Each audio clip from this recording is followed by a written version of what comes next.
4 days after the rituals of coronation, the leader of the official Church of State speaks in Parliament attacking government policy. British public life made still more baffling for any tourists who'd lingered beyond the weekend. God save the King! This bill fails utterly to take a long-term and strategic view of the challenges of migration and undermines international cooperation. The UNHCR has warned that the bill could lead to the collapse of the international system that protects refugees. Is that what we want the United Kingdom's contribution to be in our leadership? Rishi Sunak visiting a control centre in Dover recently. He sees his pledge to stop the boats as central to his general election chances. But the Archbishop said this bill didn't address the drivers of migration. It wouldn't work.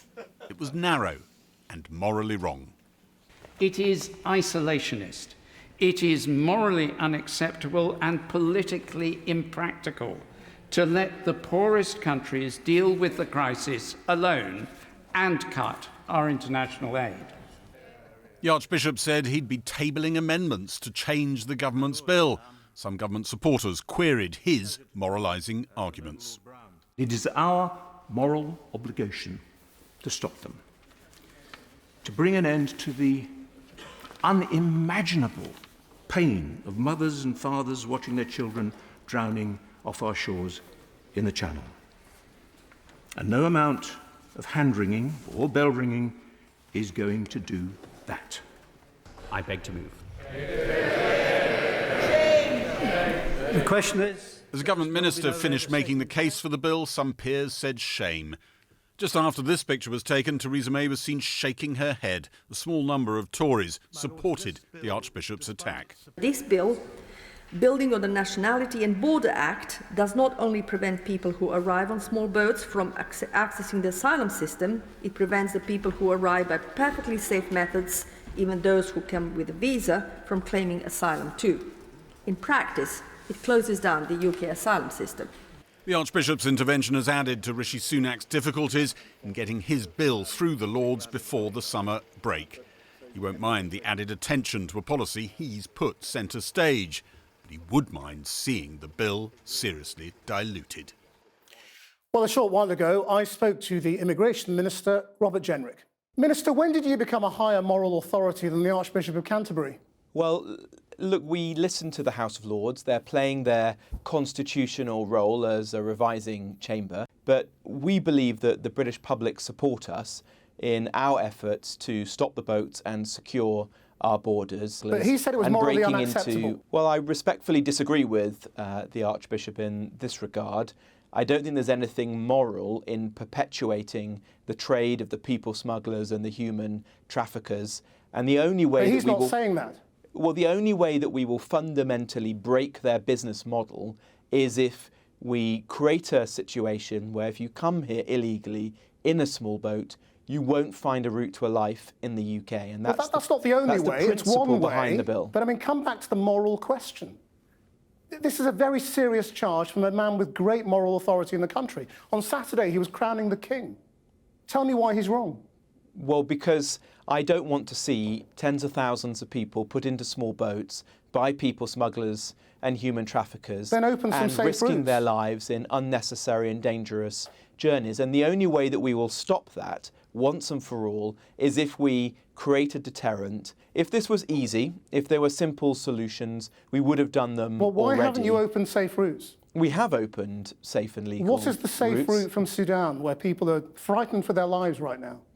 Well, firstly, 500,000 people have come to the UK on humanitarian grounds since 2015. That's more than in any comparable I'm period asking you about Sudan. since at least You're talking about Ukraine and Hong World Kong. War. Well, we also, as well as the individual country schemes that you're referencing, we also have a global scheme that's run by the UN, and they choose individuals to resettle. What is the answer to my question? If you are somebody in Sudan right now, terrified for your life, people are being killed around you, you may have links to this country, how do you apply for asylum here? Well, I'd say three things in response to that. Firstly, we do have schemes. We have a family reunion scheme, which enables people who are refugees to come to the UK and reunite Yes, with but you may not refugee have family here. family members. Secondly, we have a global scheme that's administered by the United Nations. They choose the countries. That is a from which resettlement scheme you're talking about. they choose the countries from which to bring people. No, and you then, can't of course, apply we for that have from other Sudan. schemes Let's just that be very clear about this. You can't apply for the resettlement scheme from Sudan. Well, you would have to engage with the United Nations, and then the UN From another country? choose individuals. Well, from any country in which the UN is operating, they choose who to put into our global scheme, and ultimately So the why don't you people just that they choose open are a brought safe route to for the these UK. people? Well, I don't think that the UK should or can support everyone from any country in the world, but we do have comparatively very generous schemes. Just Ukraine then? No, it's not just Ukraine. We've brought 500,000 people to the country for humanitarian reasons since 2015. For resettlement schemes, we are second only to Sweden in Europe, and for working with the UN and bringing people out of conflict zones through their schemes, we are the fourth largest country in the world. I also don't think it's right that we reach for migration as the first way to help people who are in serious situations around the world. I certainly don't think it's sensible that in order to help people who are in need of genuine sanctuary, we help those people who are already in a safe country, like France. That isn't the right way to use our finite resources. Well, just on that, it is true, isn't it, that the majority of people who come here applying for asylum on small boats are given leave to remain. They are found to be legitimate. They are currently. The majority of them are not They bogus. are currently. That's correct. But the point I'm making is that even if somebody originated from a place of danger, such as Afghanistan, the vast majority of those people coming across on small boats are coming from France. Yeah. And they're choosing to come to the UK for whatever reason. As is they're their right. essentially asylum shoppers or economic it is their migrants. right under the Refugee Convention to apply for asylum anywhere. Well, the They're not Refugee asylum Convention, shoppers, they're asylum seekers. Convention also says that people should seek sanctuary, should seek asylum in the first safe country. And that's a really No, it core doesn't. principle that we as a government believe very strongly. We should be does it say that? prioritising people who are in a place of danger rather than people who are in a place of safety, like France. That's not That is a true. bad use of our national That resources. is not true. The Refugee Convention does not say you must seek sanctuary in the first safe country. The Refugee Convention does encourage people to do that. It and does that's not a say key you must principle. seek sanctuary That's a key in the first safe principle. country, which you just said. That's not true. That's a key principle that we support as a government. All right. Well, it's not because in the we don't Refugee think it's Convention. right. We don't think it's right that if you're in a safe country like France, that you should be coming to the UK. Yeah. That's creating a That's fundamental the government's unfairness. position. It's not the Refugee Convention. On March the 7th, Rishi Sunak said anybody coming to this country from then would be locked up and eventually deported. How many people have been locked up since then? Well, the bill isn't currently on the statute book. But people can be locked up, can't they?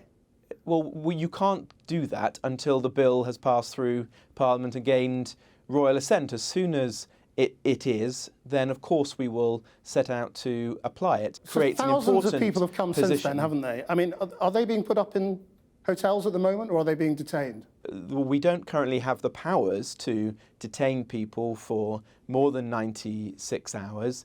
The powers to detain people for a longer period are contained in the bill, and that's the reason why we need to pass the bill. And the sooner that the bill gets through the House of Lords, the sooner we'll be able to set out to implement it and apply the deterrent effect that we want.